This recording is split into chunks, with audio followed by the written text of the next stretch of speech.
அனைவருக்கும் வணக்கம். கன்னிராசிக்காரர்களுக்கு திடீர் கோடீஸ்வர யோகம் நிறைந்த மாதமாக மார்ச் மாதம் அமைவதற்கான வாய்ப்பும் யோகமும் எந்தெந்த விஷயங்களில் மிகவும் அபரிவிதமாக கிடைக்கிறது. கிரகநிலைகளின் அமைப்பை ஆராய்ந்து பார்க்கும் போது அஷ்டமத்தில் குரு 8ஆம் இடத்தில் வலுவாக வீற்றிருக்கிறாருங்க. ஆனால் மிக விரைவில் இந்த மாதத்திற்கு பிறகு 9ஆம் இடமான பாக்கியஸ்தானத்தில் நுழைய போகிறார். சனி மிக வலுவாக 6இல் இருக்கிறார். அமோகமான வளர்ச்சியை ஏற்படுத்தி கொடுக்கக்கூடிய ஒரு அமைப்பாக பார்க்கப்படுகிறது. ராகு 7ஆம் இடமாகிய சப்தமஸ்தானத்திலும் கேது ஜென்ம ராசியிலும் அமர்ந்திருந்தாலும் கூட இந்த தருணத்தில் செவ்வாய் உச்சம் பெற்று 5இல் வீற்றிருக்கிறார். பிற்பகுதியில் 6ஆம் இடமாகிய ரூணுரோக சத்ருஸ்தானத்திற்கு செல்கிறார். சுக்கிரன் 5 மற்றும் 6 ஆகிய இடங்களில் சஞ்சரிக்க போகிறார். ராசியின் அதிபதியான புதன் 6 மற்றும் 7ஆம் இடத்தில் சஞ்சரிக்க போகிறாருங்க. ராசியின் அதிபதியும் ராஜயோகாதிபதியுமாக இருக்கக்கூடிய புதன் இந்த தருணத்தில் நீட்சம் பெறுகிறாருங்க. இது வரவேற்கத்தக்க ஒரு அமைப்பாக பார்க்க முடியாது. அது மட்டுமல்லாது சூரியன் 5 மற்றும் 6 ஆகிய இடங்களில் சஞ்சரிக்க போகிறார். சூரியனின் அமைப்பு மாற்றம் நல்லதொரு மாற்றத்திற்கு வித்திடக்கூடிய தருணமாக பார்க்கப்படுகிறது. சந்திரன் 1லிருந்து 12ஆம் இடம் வரை மாறி மாறி சஞ்சரிக்க போகிறார். இருந்தாலும் இந்த தருணத்தில் 6ஆம் இடமாகிய ரூணுரோக சத்ருஸ்தானத்தை 6 கிரக நிலைகள் கடந்து செல்வதால் அமோகமான மாற்றத்தை சந்திப்பதற்கான வாய்ப்பு நிச்சயமாக கன்னிராசிக்காரர்களுக்கு இந்த தருணத்தில் மிக வலுவாக கிடைக்க போகிறது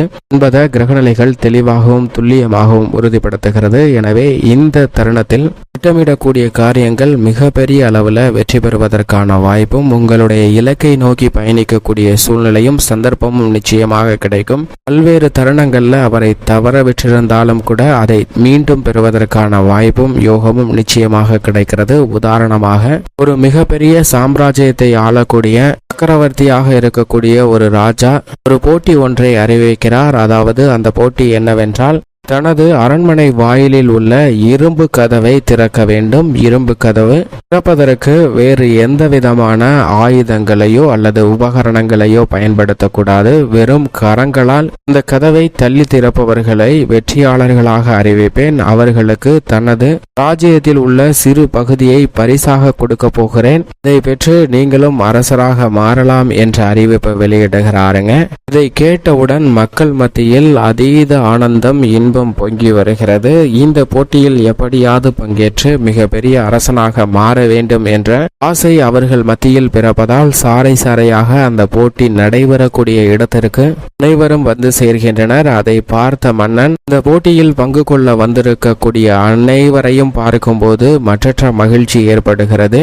இந்த போட்டியில் வெற்றி பெறக்கூடிய வெற்றியாளருக்கு என்ன பரிசு என்பதை அறிவித்தேன். அதேபோன்று தோல்வியடைந்தால் என்ன தண்டனை என்பதையும் அறிவிக்கிறேன் என்று அரசர் கூறுகிறார். இந்த போட்டியில் தோல்வி அடைபவர்களுக்கு நிச்சயமாக அவர்களுடைய இரு கரன்களும் வெட்டப்படும் என்ற அறிவிப்பை வெளியிடுகிறாருங்க. இதை கேட்டவுடன் அனைவரின் மத்தியிலும் ஒரு மிகப்பெரிய அச்சமானது சூழ்கிறது. நாம் இந்த போட்டியில் வெற்றி பெறவில்லை என்றால் நம்மளுடைய கையை இழந்து விடுவோமோ என்று அஞ்சி அனைவரும் இந்த போட்டியில் பங்கெடுக்காமல் பின்னோக்கி நகர்கின்றனர். ஒரு மிகப்பெரிய வாய்ப்பு கிடைத்தது என்று வந்தோம், ஆனால் மிகப்பெரிய தண்டனைக்கு உள்ளாகிவிடக்கூடாது என்று அனைவரும் பின்னோக்கி செல்கின்றனர். ஆனால் அந்த கூட்டத்தில் இருந்த ஒரு நபர் என்னிடம் இழப்பதற்கு ஒன்றுமில்லை, நான் இந்த போட்டியில் நிச்சயமாக பங்கு பெற போகிறேன் என்ற அறிவிப்பை கொடுக்கிறாருங்க. போட்டி நடக்கக்கூடிய இடத்தை நோக்கி முன்னோக்கி நகர்ந்து கொண்டிருக்கிறார். ஆனால் அவரை சுற்றியுள்ள மக்கள் உனக்கு என்ன பைத்தியம் பிடித்து விட்டதா, இந்த போட்டியில் நிச்சயமாக வெல்வது என்பது கடினம் என்றால் முழுக்க முழுக்க இரும்பால் செய்யப்பட்ட கதவு. அது மட்டுமல்லாது இந்த போட்டியில் தோற்றுவிட்டால் உன்னுடைய கைகளை இழந்து விடுவாய், அதற்கப்புறம் உன்னுடைய வாழ்க்கையே நரகமாக மாறிவிடும் என்று பலர் அவனை எச்சரிக்கின்றனர். ஆனால் அவை அனைத்தையும் பொருள்படுத்தாமல் நான் முயற்சி செய்ய போகிறேன், முயற்சி செய்து எனக்கு வெற்றி கிடைத்தால் நீங்கள் சொல்வது அனைத்துமே அப்படியே தலைகீழாக மாறிவிடும். ஏனென்றால் என்னுடைய வாழ்க்கை சூனியம் நிறைந்ததாக இருந்ததாக இல்லாமல் மிகப்பெரிய சுவிச்சம் நிறைந்ததாக மாறப்போகிறது. அதற்கான சந்தர்ப்பம் என் கண்முன்னே இருக்கிறது என்று அந்த இலக்கை நோக்கி அந்த நபர் பயணிக்கிறாருங்க. பயணித்தது மட்டுமல்லாது தன்னுடைய கரன்களை எடுத்து அந்த கதவை தள்ளுகிறார். அப்படி தள்ளும் போது அந்த கதவு மிக எளிதாக திறந்து விடுகிறது. ஏனென்றால் அந்த கதவிற்கு தாழ்பால் கூட இடவில்லை. அப்படி அந்த போட்டியில் வெற்றி பெற்று மிகப்பெரிய அரசனாகவும் கிரகமும் மாறுகிறாருங்க. இதே போன்றுதான் நம்மளுடைய வாழ்வில் கன்னிராசிக்காரர்களுக்கு பல சந்தர்ப்பங்கள் வெற்றி பெறுவதற்கும் பொருளாதார ரீதியான முன்னேற்றத்தை பெறுவதற்கும் மகிழ்ச்சியை சந்திப்பதற்கும் சந்தர்ப்பங்கள் கிடைத்தாலும் கூட நம்மளுடைய அதீத சிந்தனை, ஓவர் திங்கிங் என்று சொல்லக்கூடிய அதீத சிந்தனை காரணமாக இந்த செயலை நாம் செய்யவே முயற்சி செய்யாமல் இது நடந்திடுமோ அது நடந்திடுமோ, நம்மளுடைய வாழ்க்கை இப்படி ஆயிடுமோ அப்படி ஆயிடுமோ என்று ஒரு செயலை செய்யாமலே அதில் நாம் தோல்வி அடைகிறோம் என்பதுதான் யதார்த்தமான உண்மையாக பார்க்கப்படுகிறது. ஆனால் இவற்றை உணர்ந்து கொண்டு தற்போது நீங்கள் நிர்ணயித்த இலக்கை அடைவதற்கான முயற்சியில் ஈடுபடலாம். அது மட்டுமல்லாது இந்த முயற்சியில பல தடைகள், தடுக்கல்கள், சறுக்கல்கள் ஏற்படலாங்க. ஆனால் அவை அனைத்தையும் நீங்கள் அந்த முயற்சியில் பணியில் இருந்தால் மட்டும்தான் சமாளித்து வெற்றி பெறுவதற்கான வாய்ப்பு இருக்கிறது. அந்த முயற்சியே செய்யாமல் வெற்றி பெறலாம் என்று நினைத்தால் அது நிச்சயமாக முடியாதுங்க. எனவேதான் நம்மிடம் இருக்கக்கூடிய ஓவர் திங்கிங் என்று சொல்லக்கூடிய ஆழ்ந்த சிந்தனையை தவிர்த்துவிட்டு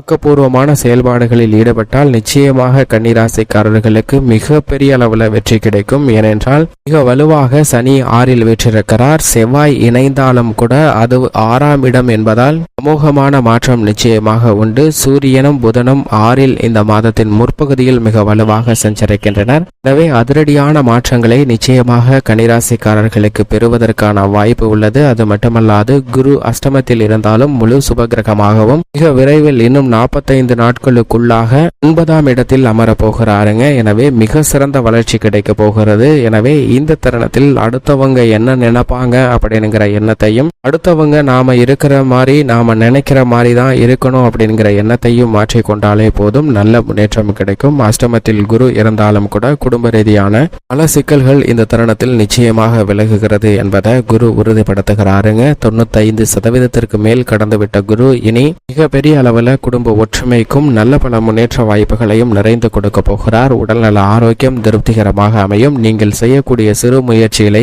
சொந்தமாக வீடு, நிலம், வாகனம், ஆடை ஆபரண சேர்க்கை போன்றவை கிடைப்பதற்கான வாய்ப்பும் யோகமும் உண்டு. உணர்ச்சி வசப்படுதலை தவிர்த்துவிட்டு ஆக்கப்பூர்வமான செயல்பாட்டில் ஈடுபட்டால் மிக பெரிய அளவில் முன்னேற்ற வாய்ப்பு நிறைந்து கிடைக்கக்கூடிய ஒரு தருணமாக மாறுகிறது என்பதை குரு உறுதிப்படுத்துகிறாருங்க. அதைவிட வலுவாக சனி 6ல் ஆட்சி பலம் பெற்றிருக்கிறார். எனவே உத்தியோக ரீதியாக நீங்கள் எதிர்பார்க்கக்கூடிய சலுகை, சிறு முயற்சியிலே நல்ல வேலை வாய்ப்பு, தொழில் ரீதியான முன்னேற்றம், மற்ற சந்தர்ப்பங்கள் அனைத்தும் மிக சிறப்பாக நடைபெறுவதற்கான வாய்ப்பையும் யோகத்தையும் சனி ஏற்படுத்தி கொடுக்கிறாருங்க. தொழில்துறை, வியாபாரத்துறையில் புதிய ஒப்பந்தங்கள் நிறைந்து கிடைக்கும். பல தடைகள், தாமதங்கள் அனைத்துமே தகர்த்தெறியப்படுகிறது. கலைத்துறையின் நாயகனாக இருக்கக்கூடிய சுக்கிரன் மிக வலுவாக பஞ்சமஸ்தானத்திலும் 6ஆம் இடத்திலும் சஞ்சரிக்க போகிறாருங்க. சுக்கிரன் எதிர்பார்ப்புகளை பூர்த்தி செய்யக்கூடிய ஒரு அமைப்பில் தான் நிச்சயமாக சஞ்சரிக்கிறார். எனவே கலைத்துறை ரீதியான பணிகள்ல நல்ல வரவேற்பு கிடைக்கும். அரசியல் சார்ந்த பணிகளும் மிக சிறப்பாக நடைபெறும். கல்வியில் நல்ல முன்னேற்றம் உண்டு. ராசியின் அதிபதியாக இருக்கக்கூடிய புதன் நீச்சம் அடைந்தாலும் நிச்சயமாக நல்லதொரு மாற்றத்தை ஏற்படுத்தி கொடுக்கிறார். வித்யாகாரகராக இருக்கக்கூடிய புதன்